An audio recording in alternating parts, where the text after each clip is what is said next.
संवदिष्टा द्विविर्नेत्रा सा प्रथमा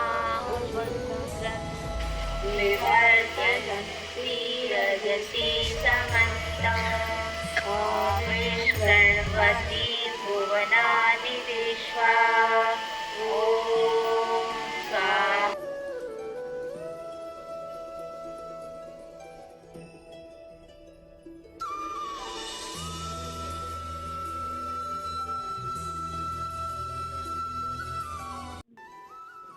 नमस्कार, आप देख रहे हैं नैतिक आवाज समाचार। मैं हूं रोहित यादव। इस समय में है लखनऊ में, जहां पे एक मंदिर का हवन हो रहा है। हवन में जो है हमारे साथ बात करने के लिए पुजारी जी हैं, या धर्मगुरु ही मान लीजिए, और उनसे पूछना चाहेंगे कब से ये हवन और किस लिए ये हवन कराया जा रहा है। आप जहाँ पर खड़े हैं सिद्ध शक्तिपीठ सत्यतीर्थ आश्रम में, यहाँ पर जो है ये आज के युग का गोवर्धन पर्वत है जहाँ आप खड़े हैं। और जो यज्ञ हुआ है वो अहिंसावादी ऋग्वेद का यज्ञ हुआ है। करीब करीब आधा दिन चला है। सुबह स्टार्ट हुआ था, शाम को उसका समाप्ति हुई है। और ये जो यज्ञ हुआ वो जन कल्याण के लिए हुआ है। अपने व्यक्तिगत निजी फायदे के लिए तो हर कोई यज्ञ करता है। ये यज्ञ युगों में कभी होता है। यहाँ सत्यतीर्थ आश्रम में सत्य मंदिर में तीसरी बार हो रहा है। ये द्वापर युग में भगवान श्री कृष्ण ने, सतयुग में भगवान राम ने ये यज्ञ करा था, और त्रेता युग में स्वयं नारायण जी ने ये यज्ञ करा था। और ये यज्ञ का होना मतलब हम जो है सतयुग का अभिनंदन कर रहे हैं।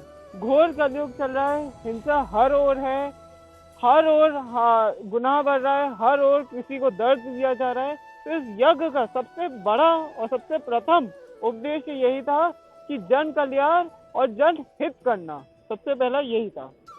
दूसरा सवाल है, यहाँ कहाँ कहाँ से लोग आए हैं और कितने संख्याओं में लोग यहाँ एकत्रित हुए? देखिए, ये जो है पिछले वर्ष हमने भगवान के अवतरण का 50वीं वार्षिकी स्वर्णिम वार्षिक बनाई, और गाजीपुर में भगवान का अवतरण हुआ। तब से 50 वर्ष हो चुके हैं। और इस 50 वर्ष में भारतवर्ष है, आप महाराष्ट्र मुंबई से देख लीजिए, पुणे देख लीजिए, बैंगलोर देख लीजिए, यहाँ गाजीपुर से है ही है, लखनऊ जहाँ राजधानी में खड़े हैं, कानपुर से लोग हैं, नोएडा से है, दिल्ली से है, अजमेर से आए, तो आते तो कई ओर से। और बात रही संख्या की, संख्या हमारा कुछ ऐसा भक्ति ऐसी है कि यहाँ ज्यादा आप देखेंगे महिलाएं आप देखेंगे, क्योंकि हमारा मानना है धर्म का ना कोई लिंग है, ना कोई उम्र है, ना कोई वजह है।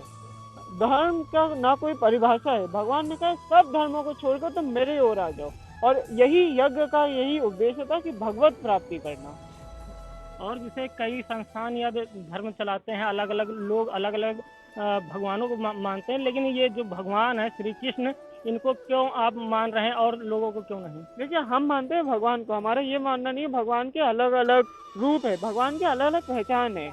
देखिए, भगवान जो है ना, उन अग्नि रूप में हमने उनको एक रूप में पहचान लिया, रुद्र रूप में एक रूप में पहचान लिया। हम भगवान को मानते हैं भगवान के रूप में। भगवान का अवतरण हुआ, भगवान का अवतरण द्वापर युग में श्री कृष्ण जी के रूप में हुआ, और आज लिपि रूप अवतरण में हुआ है।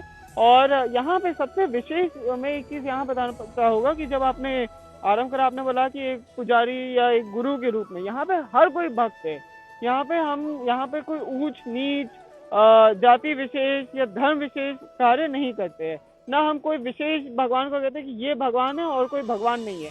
हम भगवान को मानते हैं। आप अगर हनुमान जी को मानते हैं, हमारा बस ये मानना है, जिस भी भगवान को आप जिस रूप में, उस शक्ति को, उस परम आध्यात्मिक शक्ति को, शक्तिमान को आप पहचाने। किसी भगवान को हाँ, दिखा देते हैं, किसी को दिखाते हैं, जिस भी रूप में आप भगवान को पहचाने।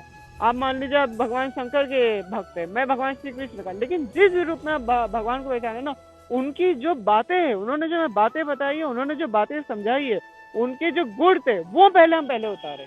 लड़ाई झगड़ा तो करना आसान हो जाता है, हमें एकता की आवश्यकता पड़ रही है, और इसीलिए ये यज्ञ हुआ है अहिंसा और एकता के लिए। जैसे जय गुरुदेव हैं, राधा स्वामी हैं, या ओम शिवाय हैं, और आपकी ये संस्थान है, इनमें सब में डिफरेंस क्या है? मतलब देखिए, यहाँ पे डिफरेंस ये है, सबसे बड़ा डिफरेंस ये, मैंने जहाँ से आरंभ करा था, स्टार्ट करा था, कि यहाँ पे भगवान का अवतरण हुआ है।